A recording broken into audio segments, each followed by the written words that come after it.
అందరికీ నమస్కారం. ఒక చిన్న విషయమై క్లారిఫికేషన్ ఇవ్వాల్సిన అవసరం వచ్చింది. ఈరోజు సాక్షి మెయిన్ పేపర్లో నా నియోజకవర్గంలో ఒక గ్రామంలో పాములపర్రు, కోలమూరు అనే 2 గ్రామాల మధ్యన ఉన్న పొలాలకి వెళ్ళే ఒక రోడ్డు గురించి చాలా అన్యాయంగా మరి పోలీసులు కానీ నేను కానీ వ్యవహరిస్తున్నట్టుగా మరి almost 1/8 page in the main edition వాళ్ళు వేయటం జరిగింది. జిల్లా ఎడిషన్లో అయితే నేను పట్టించుకోకపోయేవాడిని, ఎందుకంటే జిల్లాలో అందరికీ ఏం జరుగుతుందో అనేది అవగాహన ఉంటుంది కాబట్టి. బట్ ఇది రాష్ట్ర వ్యాప్తంగా మరి వాళ్ళకి ఎంతో కొంత సర్క్యులేషన్ ఒక 5-6 లక్షలు ఉంది కాబట్టి అపార్థం చేసుకోకుండా ప్రజలకి నా వివరణ ఇవ్వవలసిన బాధ్యత నాపై ఉంది కాబట్టి నేను ఇచ్చిన వివరణని సాక్షి వారు ఒకవేళ రేపు ప్రచురిస్తే సంతోషిస్తాను. బట్ వివరణ ఇవ్వాల్సిన బాధ్యత ఉంది. ఆ న్యూస్ హెడ్లైన్ చదువుతా. డిప్యూటీ స్పీకర్ ఇలాకాలో దళితులపై పోలీసుల అమానుషం, శ్మశాన వాటికలో బలవంతంగా రోడ్డు నిర్మాణానికి యత్నం, తీవ్రంగా ప్రతిఘటించిన దళితులు, ఉద్రిక్తత. డిప్యూటీ స్పీకర్ రఘురామకృష్ణరాజే చేయిస్తున్నారంటూ బాధితుల ఆరోపణ. సో ఇక్కడ నేను ఇవ్వాల్సిన వివరం ఏంటంటే, ఎక్కడైనా సరే గ్రామాల్లో పుంత రోడ్లని ఉంటాయండి. దాంట్లో పుంత రోడ్డు అంటే పొలాలకి వెళ్ళటానికి గతంలో ఉమ్మడిగా వదులుకొని ఏర్పాటు చేసుకున్న రోడ్డు. అదంతా ఆ పుంత రోడ్డు అనేది రెవెన్యూ వారి పరిధిలోనే ఉంటుంది. దాని మీద ఎవరికి ఎటువంటి హక్కు ఉండదు. అటువంటి పొలాల్లోకి వెళ్ళటానికి మెయిన్ పుంత దారి 82 సెంట్ల భూమిని పుంతగా ఎప్పటి నుంచో వాడుకుంటున్నారు. గతంలో 2 సంవత్సరాల క్రితం లోకల్ 2 సెంట్ల భూమిని, అంటే అది మొత్తం 82 సెంట్లు అయితే 42 సెంట్ల భూమిని క్రిస్టియన్స్ శ్మశానము నిమిత్తము. ఇక్కడ డిఫరెన్స్ ఉందండి. దళితులు, హిందువులు ఒక తనువు చాలించిన తర్వాత దాన్ని తగలబెట్టి అస్థికలను కృష్ణలోనో గోదావరిలోనో స్తోమత ఉన్నవాళ్ళు గంగా నదిలో ప్రయాగలో కలుపుకోవటం, అక్కడ సమాధులు లాంటివి నిర్మించటాలు జరగవు. సో ఎక్కడైనా సరే హిందువుల శ్మశానం చాలా తక్కువ స్థలంలోనే, అంటే కార్యక్రమాలు నిర్వహించుకోవడానికి, పూజలు చేయటానికి కొంత స్థలం అవసరమైనప్పటికీ కూడా ఓవరాల్గా స్థలం రిక్వైర్మెంట్ ఒక్కో గ్రామంలో ఒక అరెకరం, కొన్ని చోట్ల 25 సెంట్లు అలాగే ఉంటుంది. మతాచారం ప్రకారం క్రిస్టియన్స్కి వారు పూడ్చిపెట్టి దానిపైన సమాధి, స్తోమత ఉన్న వాళ్ళు గ్రానైట్తో, సో లేని వాళ్ళు సింపుల్గా సిమెంట్తో ఒక పెట్టెలో పెట్టి, ఆ పెట్టిన భూమిలో పెట్టి, ఆ పైన దాన్ని ఒక సిలువతో ఏర్పాటు చేసుకుంటారు. దీనికి స్థలం చాలా ఎక్కువ కావాల్సి వస్తుంది.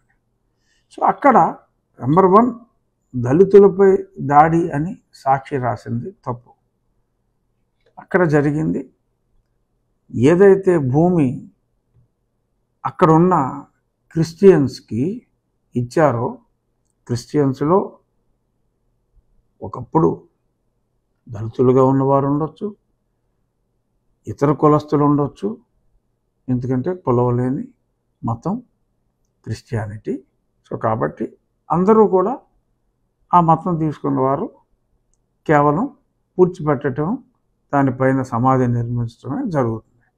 సో దానికి స్పేస్ ఎక్కువ అవసరం ఉంటుంది. అది గుర్తించి 42 సెంట్ల భూమి కేటాయించడం జరిగింది. కానీ ఆ పక్కనున్న 38 సెంట్ల భూమి ఈ పుంతకి, అంటే పుంత మార్గాన్ని యాక్చువల్గా పుంతనివ్వడానికి లేదు, అయినప్పటికీ అప్పుడు కలెక్టర్ గారు ఇచ్చారు, ఓకే, రెవెన్యూ అధికారులు ఇచ్చారు. సో ఆ దారిలో వెహికల్స్ వెళ్ళటానికి ఇంతకంటే అవసరం లేదు అని చెప్పి వారు నిర్ణయించుకున్నారు, ఇచ్చారు, అది తప్పులేదు. ఆ ఇచ్చినది కాక ఆ పుంత రోడ్లో ఎవ్వరూ ఎటువంటి వాహనములు మూవ్ అవ్వటానికి వీల్లేదు. వేరే పొలంలోంచి మీరు వేసుకుంటే దారి వేసుకోండి, ఇది మా సమాధులు నిర్మించుకోవటానికి, మా మతాచారం ప్రకారం మా సమాధులు నిర్మించుకోవటానికి, అది శ్మశానం, హిందూ శ్మశాన వాటిక కాదు. సమాధులు నిర్మించుకోవటానికి మాకు ఎక్కువ స్థలం కావాలి, కాబట్టి కేటాయించిన స్థలం కన్నా ఆ పక్కన ఉన్నది కూడా మేము మా క్రిస్టియన్ శ్మశాన వాటికిగానే మేము భావిస్తున్నాం, మీరెవరూ రావటానికి వీల్లేదు, మీ పొలాల్లోకి మీరు వెనక పొలాల్లోకి వెళ్ళాలి అంటే మీరు పక్కన ఉన్న రైతుల పొలాల్లోంచి దారేసుకెళ్ళండి తప్ప ఇది కుదరదు అని చెప్పంటే, ఆ రైతులందరూ వారి సమస్యని నా వద్దకు తీసుకొస్తే నేను ఎంఆర్ఓ గారికి వారికి ఏదైతే 42 సెంట్లు కేటాయించారో ఆ భూమిని మీరు ఇయర్ మార్క్ చేసి ఆ పక్కనున్న భూమిని, అదే ఒక చిన్న పుంత మార్గం, కనీసం ఒక ట్రాక్టర్ అయినా వెళ్ళే విధంగా వీళ్ళకి ఇయర్ మార్క్ చేయకపోతే మొత్తం భూమిని వాళ్ళే తమదిగా భావించి అక్కడ కూడా ఈ సమాధులన్నీ వచ్చేస్తే చాలా ఇబ్బంది పడతారు, రైతులు ఇబ్బంది పడతారు. సో కాబట్టి ఉన్న వారికి కలెక్టర్ గారు అలాట్ చేసిన భూమిని వారికి ఇచ్చి ఆ పక్కన రైతులకి ఇబ్బంది లేని విధంగా, వెనకాల చేపల చెరువులు ఉన్నాయి, వరి పొలం ఉంది. సో కాబట్టి ఆ వెహికల్స్, వరి అయితే ధాన్యం తెచ్చుకోవాలి, మరి చేపల చెరువులు అయితే డైలీ మేత వేయాలి, ఇవన్నీ ఉన్నాయి. కాబట్టి వారి హక్కులకి భంగం కలిగించకుండా వీరికి ఇచ్చిన దాన్ని ఇబ్బంది లేకుండా రెవెన్యూ వాళ్ళని విడగొట్టమని పంపిస్తే వాళ్ళు తీసుకెళ్ళిన పరికరాలని అక్కడికి వచ్చి ఆ పరికరాలని తీసి పక్కనున్న కాలువలోనే ఎక్కడో విసిరేసి రివర్స్లో దాడి చేసి ఒకళ్ళిద్దరు వ్యక్తులు, సొమ్మసి వెళ్ళాలంటే ఏముందండి, కళ్ళు మూసుకుని పడిపోతే సొమ్మసి వెళ్ళిపోయారంటారు. సో ఊరికేనే మరి అలా కళ్ళు తిరిగి పడిపోయినట్టుగా నటిస్తే వీరు నిన్న ఎండ 38 డిగ్రీలు ఉంది అక్కడ, వీరు తీసుకెళ్ళి చొక్కా వేసుకున్నప్పటికీ ఆ రోడ్డు మీద పడుకోబెడితే మరి తార్ రోడ్డు సర్రని కాలుతుంది కాబట్టి ఏదో కొద్దిగా కాలిన వెంటనే వాళ్ళు లేచిపోయారు. వాళ్ళని హాస్పిటల్కి కూడా తీసుకెళ్లారు. ఎటువంటి గాయాలు ఏమీ లేవని చెప్పి వాళ్ళు ఉల్లాసంగా ఉత్సాహంగానే ఉన్నారని చెప్పి డాక్టర్లు తీర్మానించారు. సో అంతా సజావుగా ఈరోజు కాకపోతే రేపైనా జరుగుతుంది. ఇక్కడ చెప్పవలసింది ఏంటంటే, సాక్షి వారికి దళితులపై దాడి అన్నది పచ్చి అబద్ధం. ఎవరిపైనా దాడి లేదు, దళితులు వారు అసలు కానే కారు. వారి మతాచారం ప్రకారం మాకిచ్చిన స్థలం కాదు, మాకు ఇంకా స్థలం కావాలి, ఏదైనా సరే మేము తీసుకుంటాం, అడ్డొస్తే అడ్డొచ్చిన అధికారులని కొడతాం, మేమే తనులు తిన్నట్టుగా పడిపోతాం, సాక్షి పేపర్లో వాళ్ళు రాస్తారు అనే ఈ దురుద్దేశాలు సమంజసం కాదు. గౌరవనీయులైన సాక్షి యాజమాన్యానికి నేను చెప్పేది ఏంటంటే, వచ్చి గ్రౌండ్ రియాలిటీ చూడండి, ఆ పేపర్స్ వెరిఫై చేయండి.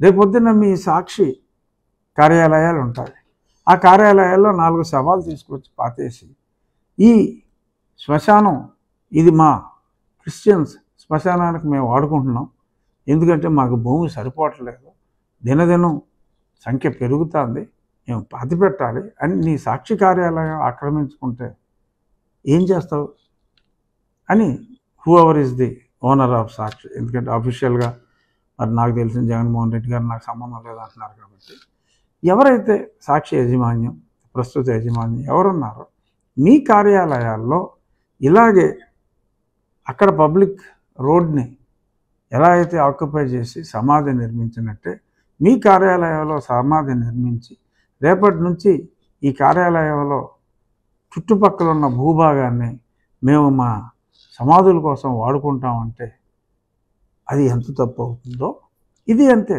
రిప్రజెంటేషన్ ఇవ్వండి. ఇంకెక్కడైనా ఖాళీ స్థలం ఉంటే ఎక్కడైనా సరే వారికి ఖననం చేయటానికి ఏర్పాట్లు చేసుకోవచ్చు. ఈ పొలానికి ఇదే దారి. సో కాబట్టి ఈ దారిని మూసేస్తే వెనకాల ఉన్న పొలాలన్నీ నిరుపయోగం అయిపోయే ప్రమాదం ఉంది. కాబట్టి రైతుల ఆవేదనని గమనించి వీళ్ళ భూమిని టచ్ చేయకుండా న్యాయం చేయమని చెప్పి నేను ఎంఆర్ఓ గారికి చెప్పటం జరిగింది. వారిని అక్కడికి రానివ్వకుండా వీరు చర్యలు తీసుకుని రివర్స్లో నేను దాడి చేసినట్టుగా మాట్లాడటం సాక్షి యాజమాన్యానికి సమంజసం కాదు అని నేను తెలియజేయటం కోసం ఈ వివరణ ఇవ్వవలసి వచ్చింది. ప్రజలు అంటే చాలామంది సాక్షి పేపర్ చదవకపోవచ్చు, బట్ ఆ చదివిన కొద్దిమంది నన్ను అపార్థం చేసుకోకుండా ఈ నిజం చెప్పవలసిన బాధ్యత ఉంది. నో డౌట్ మీకు శ్మశానానికి ఎక్కువ స్థలం అవసరం అవుతుంది. ఎందుకంటే అనుదినం పుట్టివాళ్ళు పుడుతూ ఉంటారు, చనిపోయేవారు చనిపోతూ ఉంటారు. వారి అవసరాల కోసం కావాలి అంటే ఇది పద్ధతి కాదు. ఎక్కడైనా స్థలాలు మీరు కొనుక్కోవచ్చు.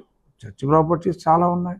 ప్రభుత్వం కూడా మీరు అడిగితే కాదందు, ఇస్తుంది. కానీ ఇలా పక్కవారి ప్రాంతాలని ఇలా ఆక్రమించుకుని రివర్స్లో దౌర్జన్యాలు చేసి దాన్ని పోలీసులో లేదంటే స్థానిక ఎమ్మెల్యేయో చేసినట్టుగా సాక్షి పేపర్లో తప్పుడు రాతలు రాయటం సమంజసం కాదు అని ఇటు క్రైస్తవ నాయకులకు అలాగే సాక్షి యాజమాన్యానికి సవినయంగా తెలియజేయటానికి ఈ వివరణ. ధన్యవాదాలు. Thank you.